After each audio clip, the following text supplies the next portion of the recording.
Yeah.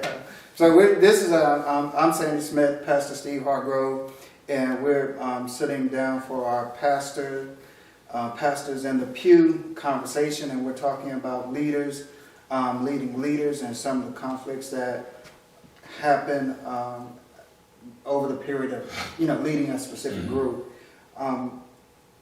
Just to start out, I would ask you just a little bit about your background in terms of what you do secularly or outside of pastoring. Okay, outside of pastoring, I'm the program head of Human Services Technology at Vance Graham Community College. I've been there 20 years. Prior to that, I worked in mental health, several different populations of mental health and several different venues of mental health. And so my career pretty much is about 25 to 30 years in working, so I'm ready to be on the flip side of the coin. All right. Where I'm ready to retire, hopefully in a few more years, yeah. Okay, all right, Yeah. so when you say, I think, and just to be transparent, we spoke before, and you talked a little bit, there are three components. One of them started with a G, I can't remember. Yeah. So in my Human Services Technology program, we have three areas of concentration. So some of the students just do a general track that's just a collage of different classes relevant to human services. And then some do the gerontology track, which is just more focused on the aging population. And then we have substance abuse, which is a track that we deal with those who we teach our students how to deal with people who have substance abuse issues. Okay, so prior to pastoring, that's sort of what you Prior to and during. I'm bivocational. Okay, all right. So does that make does that make pastoring easy? How did you use your outside skill set to help you inside of pastoring? Okay, so that's a double question. So let me go to first of all, being bivocational is a challenge because as the Bible said, if you serve two masters, you're gonna love one, hate the other. And sometimes it's hard to balance the two because then sometimes it depends on where the church is. The church may have great needs at a season, and then you need to give the church a lot of focus. People could be several people in your congregation could die, and then you gotta try to get off work to try to accommodate families and all of that stuff. So, it's almost like working an 8-hour shift on a public job, and then you got the rest of the day to do the church job. So it's like you never stop working. You're almost always working. Passion, however, drives me. My passion is to pastor. That's my passion. But I have to work because, we're not at a point where my church can afford for me to be a full-time pastor. But I prefer to pastor. So let me ask you this. How long have you, let's talk a little bit about when you were called to the ministry, your licensing and ordaining process, and how that came about. Well, first of all, you should remember when I got licensed because you were there. But I was licensed. We brought it up last time. You cried like a baby, right? I cried like a baby. I did. I boohooed and cried. I cried. That was one of the most humbling experiences I've had in my life. And yes, I did. I booed and cried. I cried for a long time, not just in the service, but going back to your question, I was licensed in 2000. I was licensed in 2001, and then the following year I was ordained in 2002. Okay. Yeah. And then when did you receive your call to pastor? 2007. 2007. Right. Mm-hmm. And you've been pastoring for 14 years in July. Now, has that been a smooth sailing process? Has it been something that you've enjoyed around the clock? I mean, just because it's been a good journey. It's been a good journey. I'm not saying it didn't have bumps in the road, but it was worth the journey. Okay, it's been worth the journey. It really has. I never thought that I would be somebody's pastor back in, when I was being the choir director, musician, and all of that. I never thought I would be anybody's pastor. But when the call came to preach, I didn't want to preach. I just wanted to be the choir director and play the piano. But then God was helping me to understand that all these things that He had gifted me with were things that were developing me for the higher calling. So once I started preaching, I was like, okay, I can do that because I can preach here, there, every now and then, whatever, like that. But then not even realize that was a setup even to become the pastor. So if you'd asked me when I was in my 20s, would I be a pastor? I probably would not. Even after the minister, say for example, your licensing and ordination process, you still had no desire to pastor? No, because I always thought something was wrong with me. I always thought I was crazy and don't nobody want me to be that pastor because I don't play. So in my mind, I was always like, y'all don't want me to be, because a lot of times churches have a lot of game. It's a lot of game with church sometimes. When I say the organizational church, not the Christ church, but the organization of church can have a lot of stuff, and I'm just not a person that likes to tolerate a lot of crazy stuff. I like people to be upfront, honest, genuine kind of things, and sometimes we don't find that in church. Okay, so just and kind of just to kind of backtrack, I asked you the question of has it been this great journey? You thought there's been bumps in the roads. But it's still a great journey. But it's still a great journey. But just a little bit about those bumps in the road. Well, because the object is to, how do we teach or how do we share with first-time pastors, young or people who are entering the pastorate, what kind of things can they expect? Expect bumps in the road. And what expect a dirt road. Expect a ditch. Expect a paved road. Expect a manhole in the road. I mean, it's all kinds of things. And when I say that, it's because a journey is the journey. And some of the bumps in the road I created. And some of the bumps in the road were created for me, by others. And so here's the kicker about a bump in the road. You can get over it. It's a difference between having a wreck and being stuck and having issues, but yet you're able to get past the issues. I would encourage any person that's coming to be, especially a younger pastor, or a first-time pastor or whatever, I would encourage them to always understand that in it, and this I know sometimes it sounds cliche-ish, but if God brings you to it, honest to goodness, He will bring you through it. I found that. So here's the misconception that I had. Okay. Right? I thought that I would enter into the pastor. I thought, I read all these wonderful books. I dealt with culture and vision, and I thought Dr. Samuel Chan, how culture will eat vision for lunch, and so we got to correct the culture of the church, and then pastoring for 6 years, and then this toxic culture, it comes back. I'm thinking that people had moved beyond division. People had moved beyond separation. How is that in living in where we live, rural and pastoring rural churches? How do we deal with that? How do we, get past these family units who stick together and who try to maintain control of the church as young pastors, and that being something that we encounter, I suspect, not just in the rural church. How do we?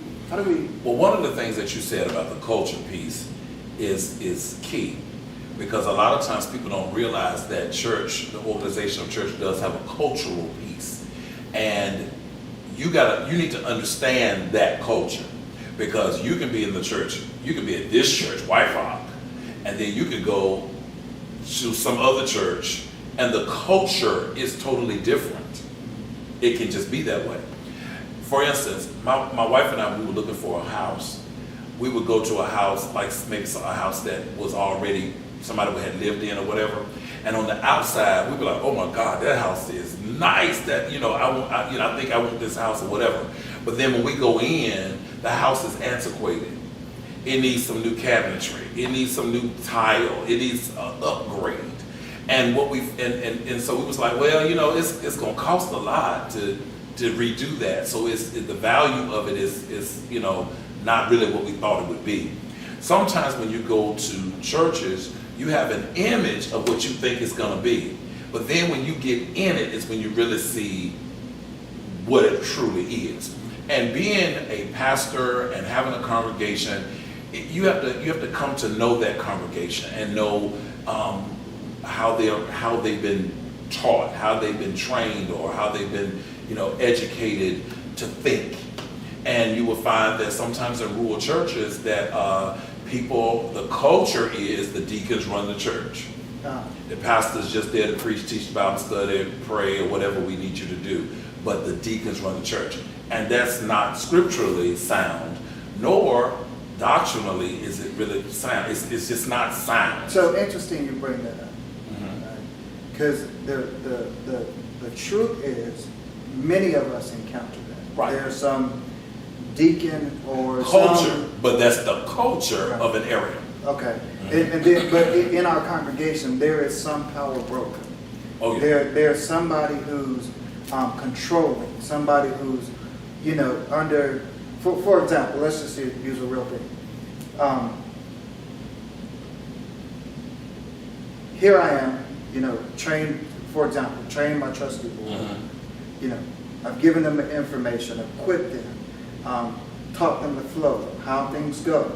And then say, for example, your trustee board runs to your deacon board for instruction, right? And basically eliminate you out of the process. How do you deal with that? How do you bring your church in line with the order or with the flow that we should bring to the church, or should be in our churches? Right. Again, I believe that that's an educational opportunity. That's a time to, if trustees are running to deacons, then it's time for you as a pastor to establish roles for trustees and deacons and have a conversation. And sometimes, because when I first came to White Rock, they were, in my opinion, more like a deacon-run kind of church or whatever. And, and I think the word autonomy in the Baptist church is sometimes taken to the extreme, where the people, quote, run the church or whatever, but I don't think people really understand what that really means when we talk about that. And when we're getting catechized, that's one of the questions that they, bring up to us. But I think sometimes people misunderstand what that means, because there are things that you can do from a business perspective that you can't deal with using, you can't do it from a spiritual perspective, or vice versa.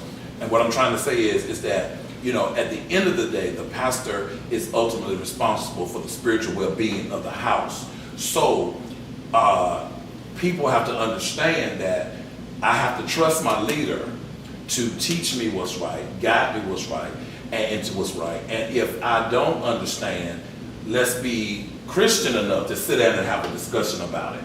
But when the culture piece is there, where they've been taught, the deacons run the church, the deacons run the church, the deacons say this, the deacons have the final say. That's engraved in their, that's embedded in their brains. It's there. Yeah. So let's talk about this. Let's define leadership. Okay. And then look at it as a pastor, the leader of a church. One, what is the leadership? What is leadership? What is pastoral leadership, and how do you get that to flow down in a smooth way that doesn't create? Okay, so let's go one step above, because we can talk about pastoral leadership, we can talk about deacon leadership, trustee leadership, and we can create this whole flow chart of where everybody falls and what their roles are. But at the top, the very top, ought to always be God, and God is His Word. So everything that we do should be predicated upon how God would want us to do. So the leadership component has to start with the leader, and that is God. He's the one that we follow. In all our ways, we should acknowledge Him so that He can direct our path. What we find is people are not really trying to, churches become a social club. It's not, a lot of times people, that's not all churches, for the record, but a lot of times, and now I'm not saying the church doesn't have a social component, but when that component becomes greater than the spirituality of the church, then we now have a problem. We should be guided by the Spirit of God and not guided by our own principles. And what happens is, in order for the vision to flow down into the body, everybody's got to trust that God is the head. And as long as we can make Him happy and we do what pleases Him, then everything else will flow correctly. The problem is people are not seeking God. People are not chasing after God. People are chasing after power. Not by power, not by might, but by my spirit. People are not trying to move according to what the Spirit of God, and that's pastors and lay people. That's both. You know, we even have people in pastoral positions. We can't always blame it on the pew. We have to also catch that pulpit because we have to model how God is showing us to lead people. And it's and the modeling, it's just like with you with your kids. You can't do anything you want to do in front of the kids and then say, oh, but y'all can't do that. You can't do that. To be a good leader, you have to model that. You have to model that. And what you have to model is, how would God want me to do this? Now, case in point, I've had challenges here, the bumps in the road. I've had the potholes. I've had the whole shebang. And I have, in my own flesh, not in my spirit, not in the spirit, in my flesh said, oh, I'm going to get them. I know they ain't coming for me. Mm-hmm. So one day I was coming to a meeting, and I was hotter than a 45. I said, oh, I'm going to get them when I get in that meeting. Because we as pastors can be the same way sometimes as the lay people. And God spoke to me and said, you're the pastor. You're supposed to show them. You're not supposed to act like that. You're supposed to show them. And I'm like, well, God, you know I'm hot. I'm mad. You know what? God was like, but I'm going to need you to calm down because I need you to be their pastor. I don't need you to be out here, giving the wrong message to them. So God began, so I said, okay, God, show me how to handle this situation. When I tell you God laid that plan out for me, and by the time I got here, I was calm. And by the time I got here, he had given me scripture. And when I laid that word out before them, I said, you can't argue with me. Mm-hmm. Here is the word. You tell me based on this word. Now, if you can find something in the word that can counteract what I just showed you, please show me. But here's what the word says. And if we're going to be a word-based church, then we need to apply the word to our situations. So again, it's a learning curve for everybody. So any new pastor that's coming into a church or whatever, it's a learning curve for everybody. But when we want to do it together and as a unit, we'll do better. Right. And that's what I can't say about coming to White Rock. Okay. I can't say that everybody was on board, but I can say 95% of them were. So then, to go back to that power group, mm-hmm. right?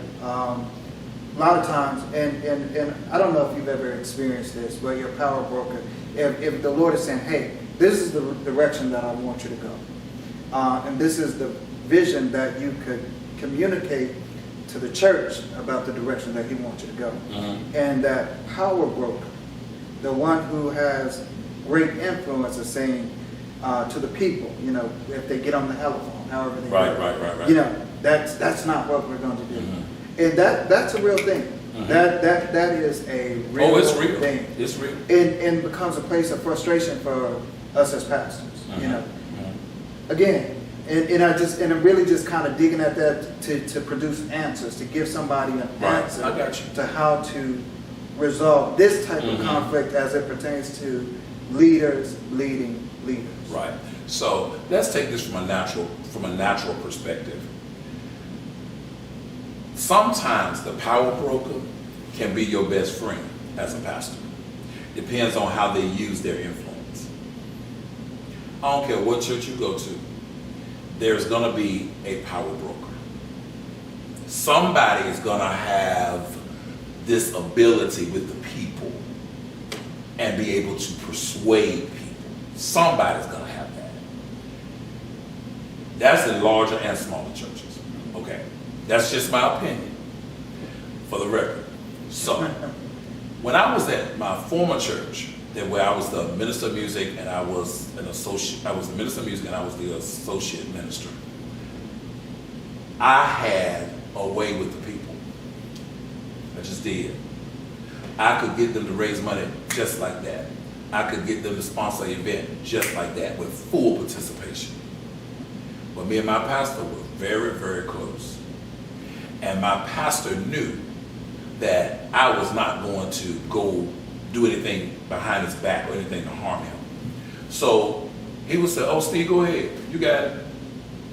Every event was humongous. Every event was great. Everything that we did in the church was organized. Everything was done well. And I guess I was the power broker. But I was the power broker with the right frame of mind. And it wasn't for me to feel like, oh, y'all gonna do what I said. No, it wasn't that. It was that, okay, if I have this way with people, and I have the power of persuasion with people to get them to do ministry, to get them to do the right things, and get them to follow and listen to the direction of the pastor, hey, use it to your advantage. I mean, really. That's even on your job. Use it to your advantage. Now, but if you got somebody who has a self-esteem problem, and it's all about them, and they all trying to get all this power for them, and I want everybody to do what I say, then there's your negative power broker. And many times that's what we encounter. Right, so the negative side. For some pastors, for me, even in this setting, just thinking about what my career will look like, and for some future pastor, how is that something that we handle? Right. Okay. So again, use it to your advantage. If God places it, if that power, right, if that power is positive, if it's negative, then you're going to have to address it. You're going to have to, now the way, because I've dealt with people that were on power trips and whatever.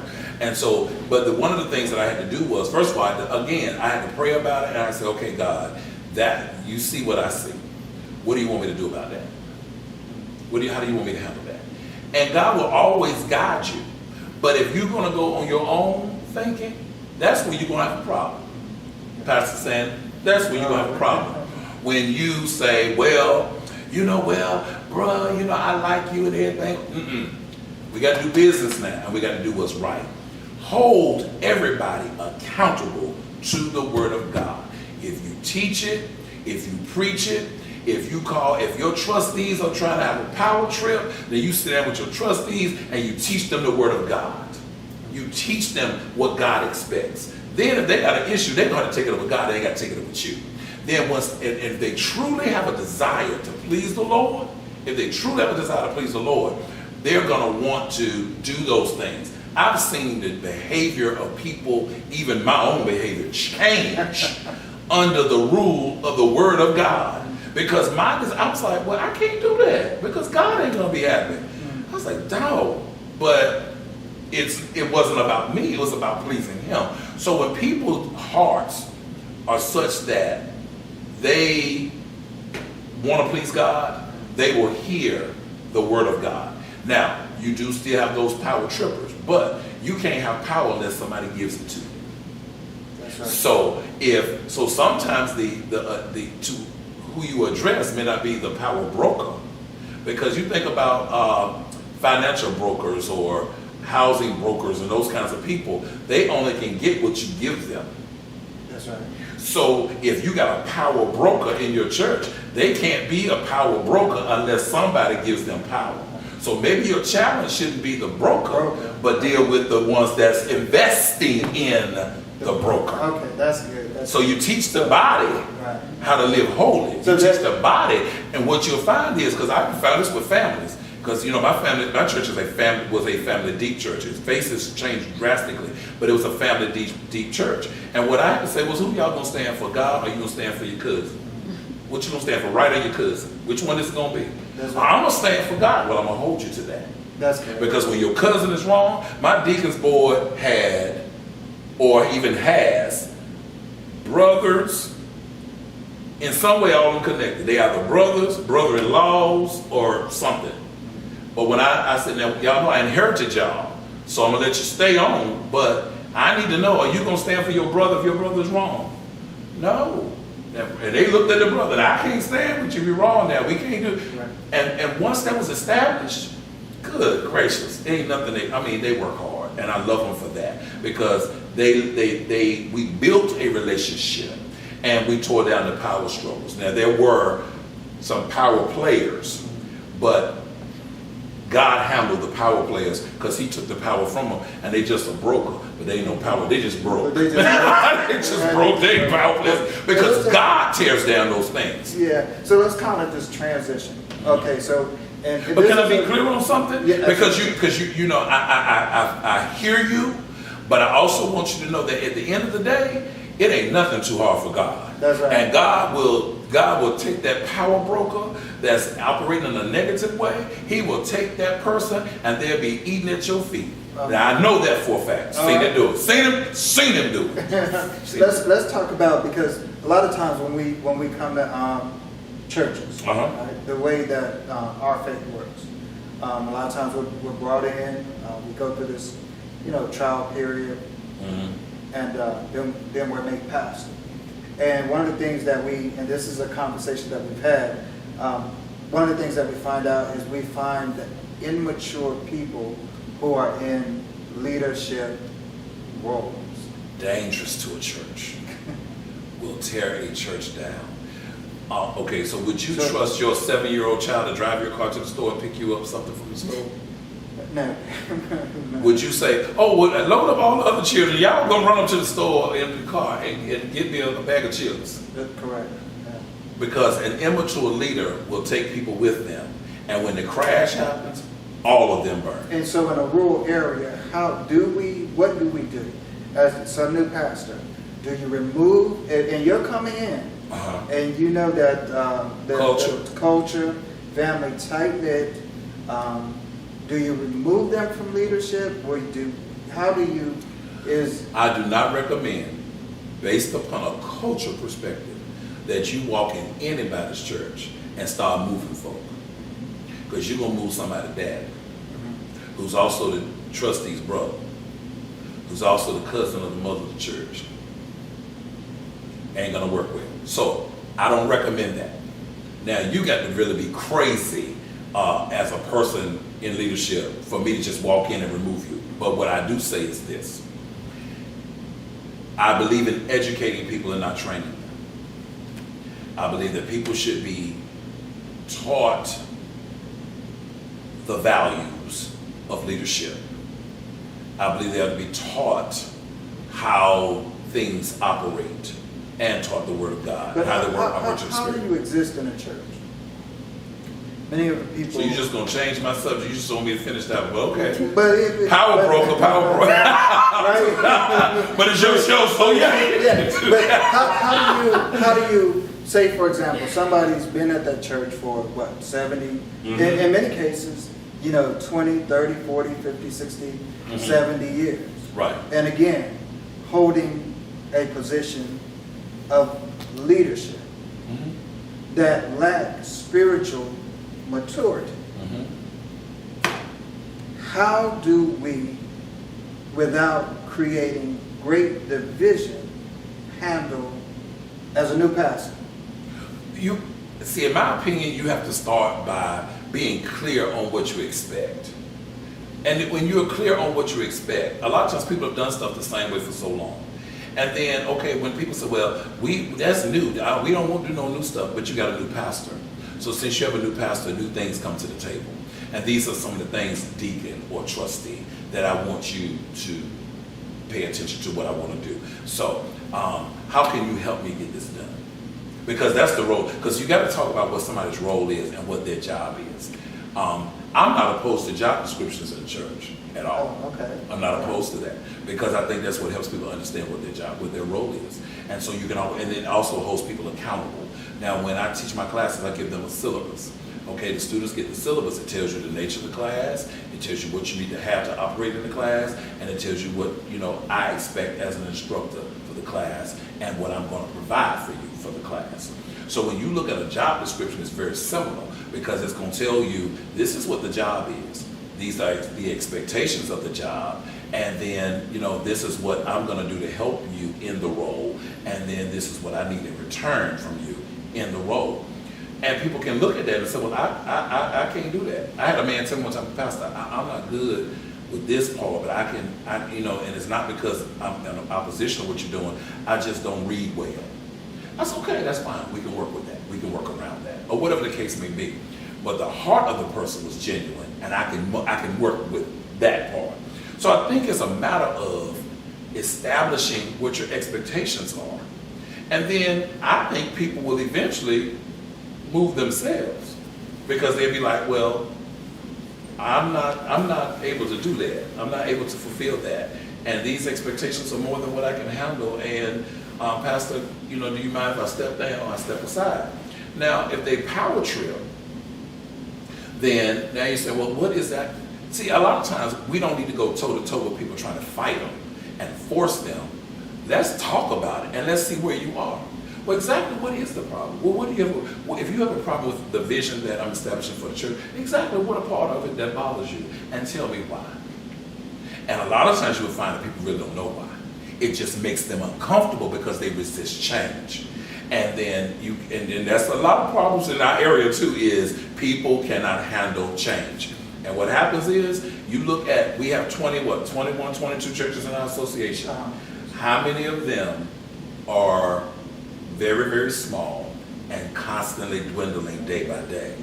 And they're dwindling because people refuse to change. And when I say change, nothing about the Word of God is going to change. But how we deliver, COVID taught us that we can find multiple ways of delivering the Word, multiple ways of getting people connected spiritually.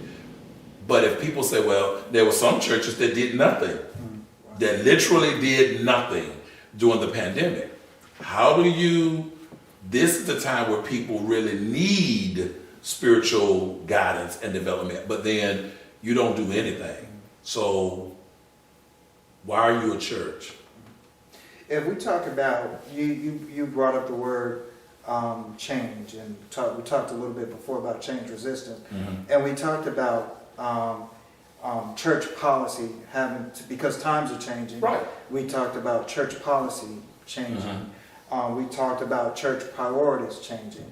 And then we contrasted that with tradition.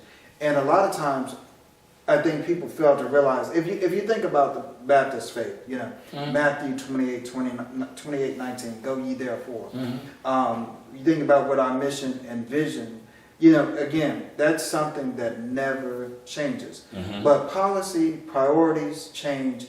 And the reality, the truth is, as a pastor, many times we are met combatively when it comes to making those types of changes. So for some young pastor, how do we come in and we implement change in a way that doesn't shake? Again, it goes back to educating people, because first of all, there are some things that are absolute. And as according to our faith, God is the head, the Holy Ghost is our comforter and our keeper, Jesus is our redeemer. That is absolute. That does not change. You cannot change it. But how we minister that may be different. For instance, somebody could say, and I'm using this to connect to the other faiths. Somebody could say, well, explain the Trinity to me then. How can you be 3 in 1? Well, I have a wife that makes me a husband. I have a child that makes me a father. And I have nieces and nephews that makes me an uncle. Or I have parents that makes me a son. Correct. Yeah. I am 3 in 1. That's how you may teach somebody to understand the Trinity. So let's go to what you asked. How is it, and that's an absolute concept, but it's how we minister the concept that may be different. When we were growing up, you just accepted it because they said it. You didn't have to understand it. It wasn't a matter of understanding it. I said he the Father, Son, Holy Ghost. You take that and that's what it is, and we just said, okay, that's what Mom said, that's what I go with. But now we're teaching in a way that people understand the concept. Oh, that does make sense, Pastor. Well, it's the same thing when it comes down to other things and how we operate in ministry. Our co-church is changing. How we deliver. Okay, for instance, and I got this, me and my wife were coming down the road one day, coming here to the church, and somebody called and ministered to me over the phone. And he said, church is like this. He said, are you riding a horse and buggy to church? I said, no. He said, but with a horse and buggy get you to church? I said, eventually, yeah. He says, but you're not driving a horse and buggy anymore. I said, no. He said, because you don't need that, because what you have is going to get you there quicker. The problem with church sometimes is folks still want to be in the horse and buggy when God has given us other ways to get to where we need to be.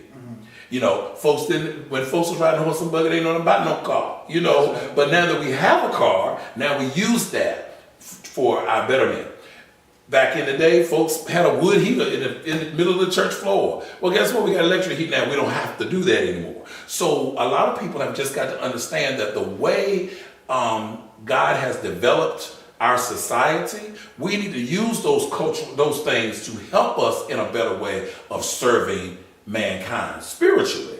You know, that's why we have conferences, and that's why, you know, back in the day, folks didn't have conferences. Folks have conferences now. People have different things now. The shift has, what happens in the world we have to be able to address those things. We didn't have, when, you know, HIV and AIDS, that epidemic came out when I probably was in high school, in like the 80s.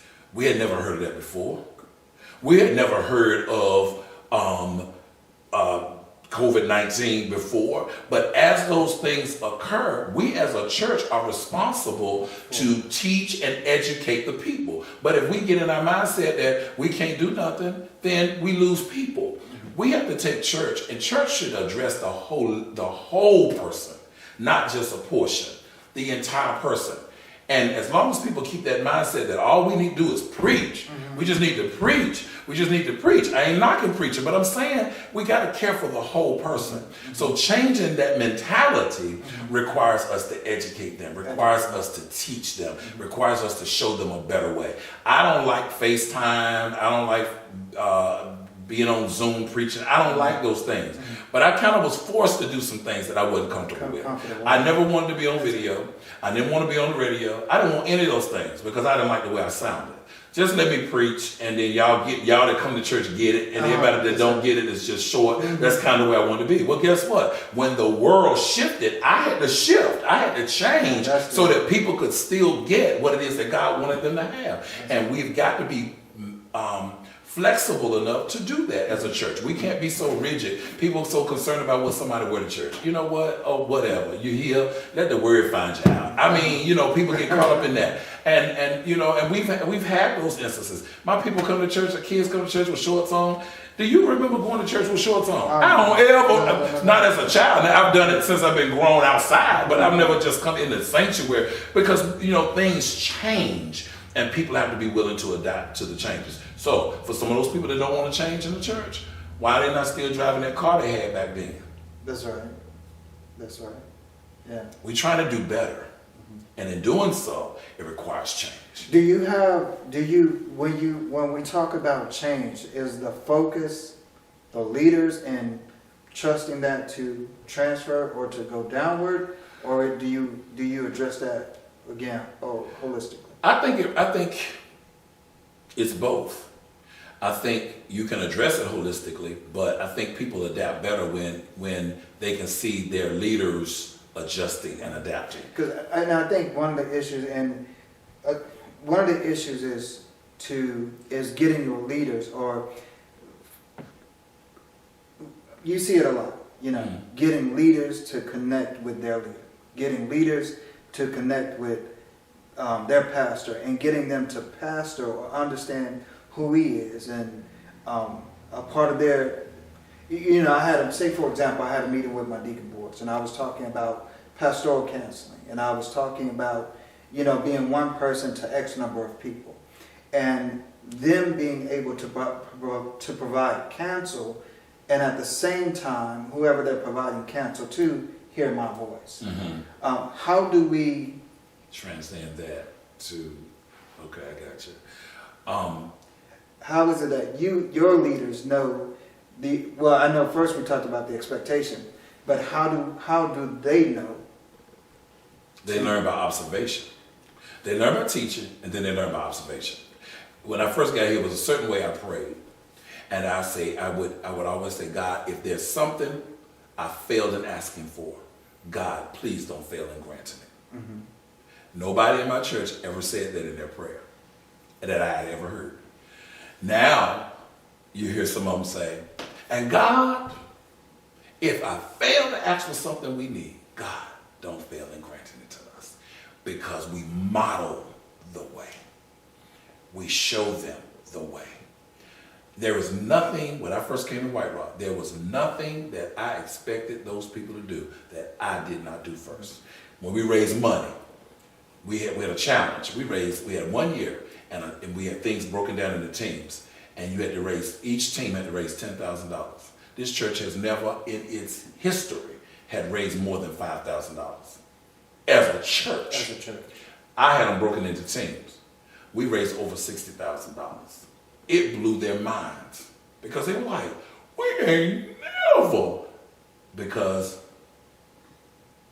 you didn't have someone that was willing to step out there with you to make it happen. So I'm thinking that being the role model, pastors, we can't stand back with our hands clean.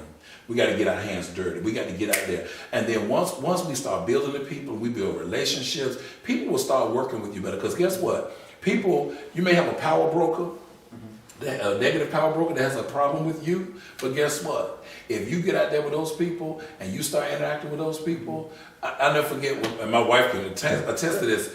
When I first got here, they had rumor milled me to death when I first got here. Mm-hmm. And we went to a cookout at one of my members' house. And we were all laughing and talking. And, I was cutting up as I do. And somebody said, well, who is he? They said, that's our pastor. Mm-hmm. And it was like, that's the person everybody been talking so bad about. Right. They was like, he cool. Ain't never, they couldn't even believe it because they got to know me for themselves. That's right. So what did I just say? Did you get what I just said? Bypass the power broker, the negative one, and interact with your people. Let them get to know you. And then I don't see that. Because the power broker is not the only powerful person in the church. It's not the only person that has some, quote, sense in the church. It's other people. But you have to let people see who you are. And it cannot be a competition or a power struggle. Mm-hmm. I'm not going to fight you for what God already gave me. Mm-hmm. I am not fighting you for what God gave me. I'm not going to fight you to be the pastor when I am the pastor. Why am I fighting you when I'm the one that's the pastor? So I'm not going to fight you, but I'm going to do the job that I was called to do. And so let's put a pin there, because the question is because many times that happens. Mm-hmm. Many times pastors are in a struggle for power. How do we as pastors get those who we lead to have a healthy view of power? When I was teaching criminal justice, one of the things I told my students was, because I would teach people that are going to work in corrections or work in law enforcement, and I would say to them, I said, well, let me say this to y'all. First of all, we don't need any Barney Fifes of the world. I said, your badge declares what your authority is. And you don't have to prove anything to anybody because they see your badge. As pastor, people already know who you are. You don't have to prove anything to anybody when God has put the seal on you. You have nothing to prove. But when we go in and we trying to fight and I'm the pastor and I said, you creating a hostile work environment, pretty much. No need for that. I tell my people all the time, I say, you ain't got to go, I tell my students, I say, you don't have to go cussing and screaming. I'm the law, and you're going to respect me as the law. You better look at that badge. When I tell you one more time, then I'm going to need you to turn around and put your hands up against the wall, and you don't turn, then guess what? I'm going to use the minimal level of force, but you going to turn around, and you're going to face that wall. But I don't have to prove to you that I can make you turn around and face the wall. No, my badge said it. Your call to pastor says it, and you don't have to fight for it. That's good. Now let's go back to something that I want everybody to understand is that just because you preach does not make you a pastor. And a lot of times people are stepping into these roles as pastors and their call is not to pastor.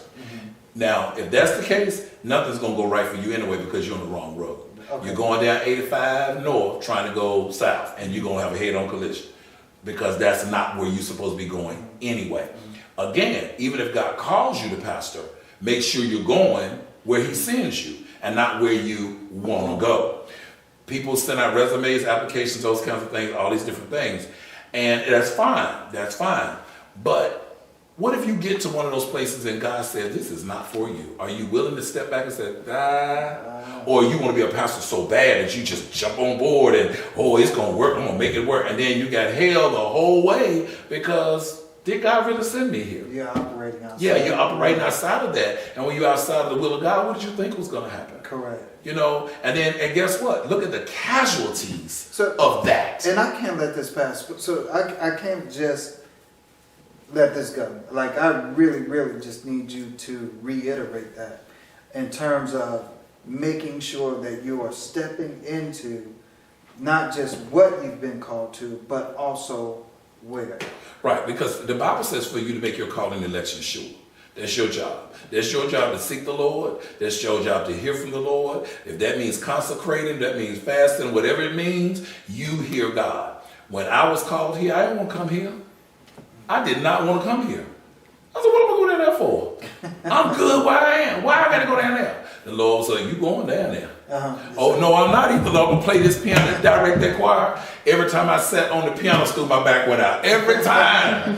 I was like, oh, God, I'm about to die. They had to change the piano stool out and put a chair there. I'm going to sit there anyway. God says, okay, you go right ahead. You're going to do what I said do. You're going to do what I said to do. And finally, what I did was I stopped and I said, okay, God, that's it. I'm going to stop and I'm going to listen to you. And I said, and I yielded to him. And when I yielded to him and I said, God, if this is where you want me to be, I just need you to I just need it clear. I don't need no ambiguity whatsoever. I need to hear you clearly. And when I tell you, and my wife will tell you, them doors started opening up just like it won't nobody's business. I had the least, I'm educated as far as having degrees, but I didn't have anything in theology or anything like that. The pastors that were considered as the final four, everybody had been a pastor or had a theological degree or something like that, and not me. All I ever was a minister of music, choir director, and associate minister. That was it. That's all I ever was. I was nothing more than that. But when God says it's your place, he don't care what nobody else's credentials are. Correct. But we got to remember how David was. Remember when David was anointed king? It was years later before he became king. Correct. So, but the call to be the king was there. He was anointed to be the king. But you can't move until God says to move. And as much as he could have killed Saul, he had 2 occasions he could have killed Saul. Correct. But I can't do it. I can't touch him. I got to do it in God's timing. And that's what we have to remember, is to do it in God's timing. When God opened the door for me to come here, I changed my mentality, and my whole disposition changed, because then there was an urgency for me to be here. I had this urgency to be here. I had this urgency to preach. I had all this urgency. I'm like, God, what in the world is going on? But God set it up. Before I knew it, I was doing a funeral. Before I knew it, I was doing a wedding. Before I knew it, all the things that a pastor would do, they were being provided for me for training and experiences. And I'm like, wow, this stuff is happening so fast. But at the end of the day, I'm here, and I'm here 14 years later. And yes, it's been a journey, but I listened to God, and he brought me where he wanted me to be. People have even asked me, Pastor Hargrove, would you consider you need to go into a bigger church? And the Lord ain't told me to go into a bigger church. What I want with a bigger church? I can go to Charlotte and they got 4-lane highways. I like these little 2 lanes out here. You know what I'm saying? So you see what I'm saying? The more you have, the more responsibility comes with it. And I'm like, no, I'm good. I want to nurture and grow and feed the people that God has placed under me. And if he moves me somewhere else, I just got to do what he says to do. But that's not me pursuing. Because see, a lot of people make pastoring a career. You know, I gotta move to a bigger church so I can look good and I want to do the work of the Lord. He gonna always provide for me. And that's what I do. So I encourage younger ministers and younger people that God has called to pastor to hear him. He will take you where he wants to. And guess what? And then when it's elevation time, he'll move you. He'll move you. And guess what? And if he doesn't move you, he'll make you grow right where you're planted. Right. And that is a big thing. I mean, it's good that you addressed that. That is a big thing because especially where we are, in many cases, it's about notoriety. You know, people want to be, they want to be known. They want to be popular. They want to be, you know, I even see it sometimes, and I'm going to say this, and then I'm going to kind of transition. Like you'll see, Vanessa talks about my little car just bad, just bad. You know, I was talking to a preacher friend of mine, and we were on a service together, and he asked me what was I driving. I said that little, you know, the little Honda right there. I call it a Honda W. It's a hybrid, right? It's a hybrid, you know. But he says something. He says, if you'll stay small enough, long enough, God will make you big enough, soon enough. And so I'm glad that you outlined that because understanding what you're called to, because I can see it. I can see you pastoring a larger church. Oh, you know what I mean? I can see you preaching to larger congregations. I can see, you know, and those are things that I can see.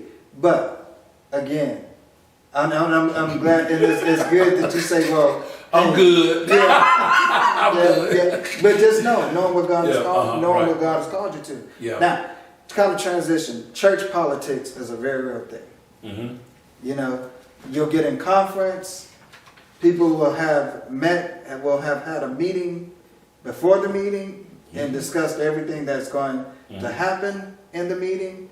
My question is, that type of controlling spirit or manipulative, or that kind of manipulating thing, is that a spirit? Oh, it's always a spirit. And then what do we do about that? How do we break that spirit? Be prayerful about everything. I keep saying that because it's key. Secondly, trust in the Lord. Lean not to your own understanding. In all your ways acknowledge God. He will direct your path. Every time a setup has ever come my way, God exposed it before I got to where I needed to be. Every time. He said, I'm not going to have you be pastor ignorant to the devices of what's going on in your church. Oh, no. Somebody going to tell it. Or he going to make the person tell it. Somehow. Honestly, my whole entire pastorate, I've never been caught off guard in a meeting. Never, ever. Guess what else? I've never, in the almost 14 years, had an argument in a church conference. Oh my gosh. Not ever. Now, I ain't gonna say that folks didn't get heated, but it never came to insults. It never came to, you know, we can disagree as Christians and not see things on the same page. And, you know, we have to rationalize and reason some things out. But nobody's ever, oh, you stupid, you crazy. No, because we don't do that. Because the day we got to do that, I said it from the day I came in the door. I said, the day we go into a conference meeting and we got to act like the world, we're going to close the door, we're going home. I refuse to come in here and be a part of a meeting where we don't act like Christians. That's correct. I said, so I refuse to do it. I said, I will shut that meeting down and we're going to the house. And then when we come back again, if you don't know how to act, I'm going to shut that meeting down and we're going to go to the house because we are the church and we can't act like the world. So with that being said, yeah, it happens. It happens. But guess what? I meet with before anything hits the floor of my church, I meet with my deacons. We have a meeting. We discuss my agenda. When we get in the meeting, my deacons don't talk. They don't have anything to say. What you got to say? Because we said everything back there. We done discussed everything. Now, you can get out here if you want to and let your wife persuade you to open your mouth. And you're going to wish you hadn't done that. Because I'm going to call, because if you bring it out publicly, I'm going to deal with you publicly. Hence my next question. When people step outside or begin to operate outside of their responsibility, they have to be corrected. Period.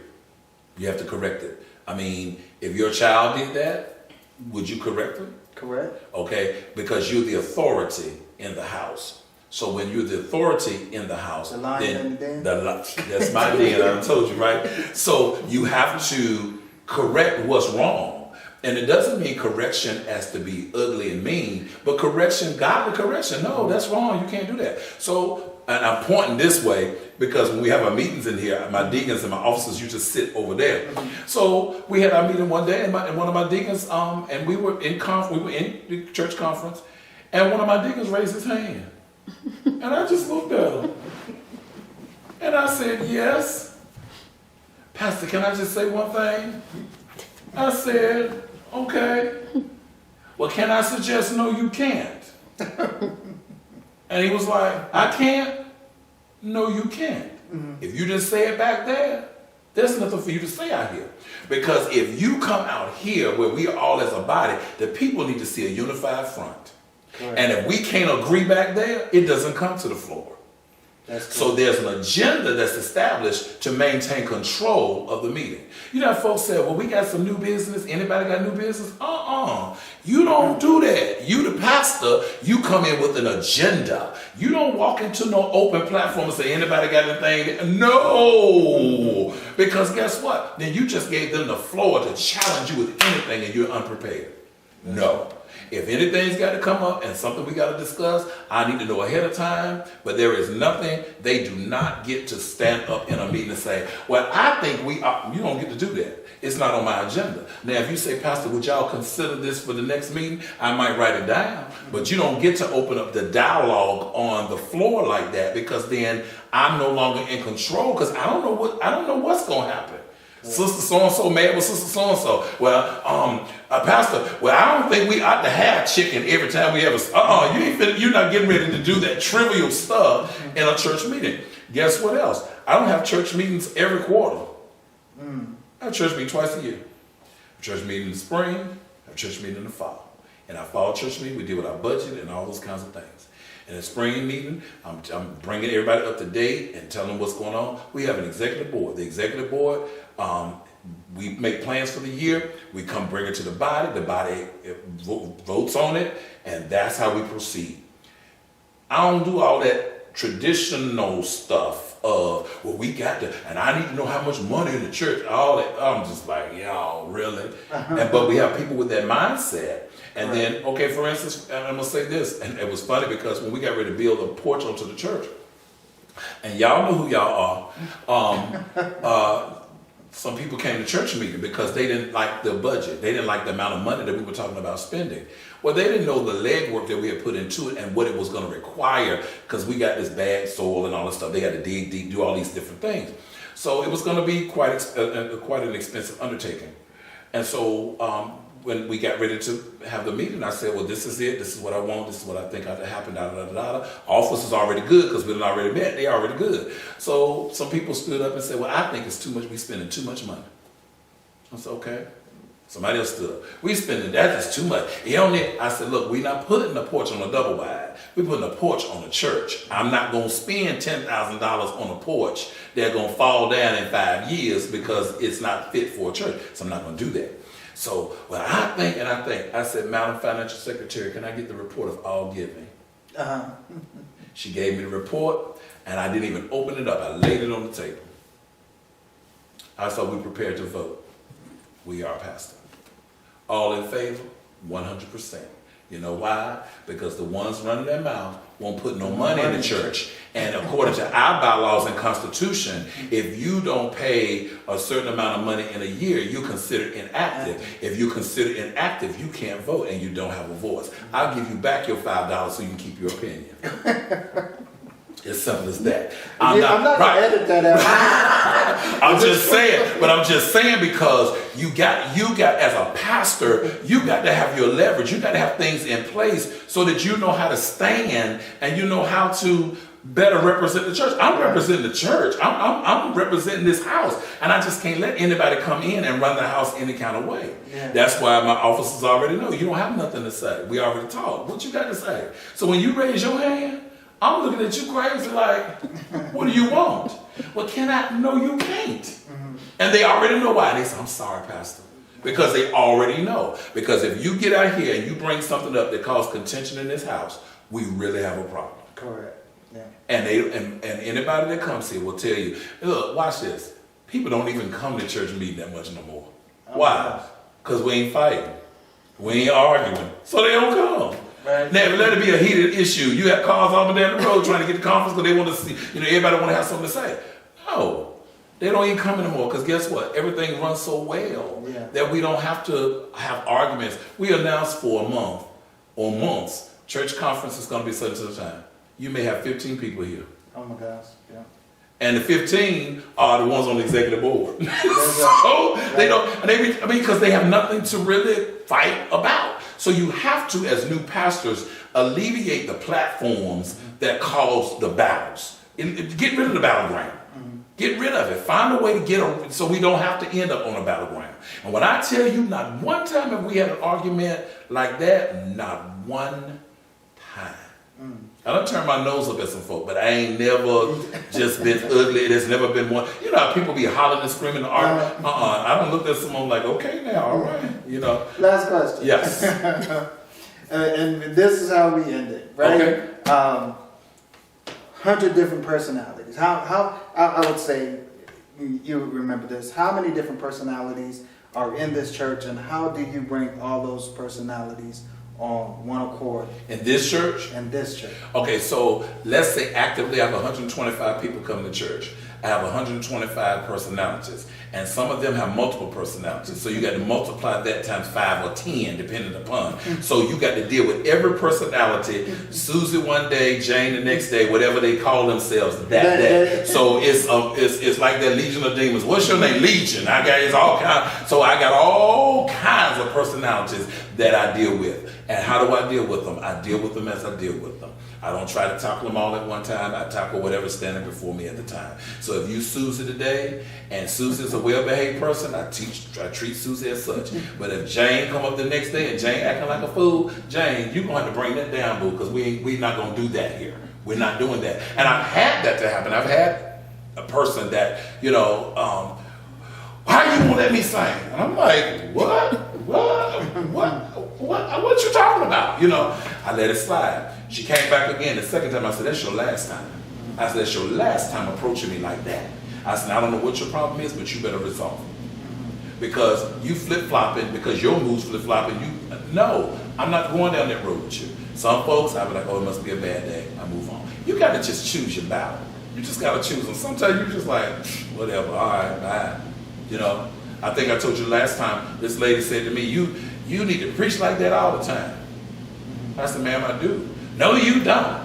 I said, you just saying that because your family reunion was today and all your family members are talking about and ranting and raving about your pastor. And honestly, the lady had been, the lady was not, I was not one of her favorite people. She probably didn't vote for me or whatever. It still didn't matter. I still treated her the same. But at the end of the day, you telling me, you need to preach like that. I preach like that all the time. No, you don't. Yes, I do. You just don't receive it. Oh, man. You just don't receive it all the time. But I preach like that all the time. Granted, over time, this was a senior citizen. Over time, that person came to love me. I told her, I said, if you ever need me, call. She called one day, she said, you told me if I ever need you to call you, and I need you. I said, what you need? She said, I need you here right now. I was at work, dropped what I was doing to go to her rescue. So as pastors, we can't carry grudges. We got to love the good sheep and the bad ones. We got to love the ones that's willing to stay in the fold and the ones that's always trying to sneak out. As a pastor, you got to love them all. Even the power players, you got to love them all. You got to be there for them all. You can't have your picks and whatever. Now, there's some I have a better relationship with than others, but I love every last one of them. Every last one. So I deal with them where they are. So, on this, we're going to say good afternoon, good evening, bye in some type of way. But wisdom point. Wisdom point 1. Next pastor will be wisdom point 2. Pastor Steve Hargrove. What would be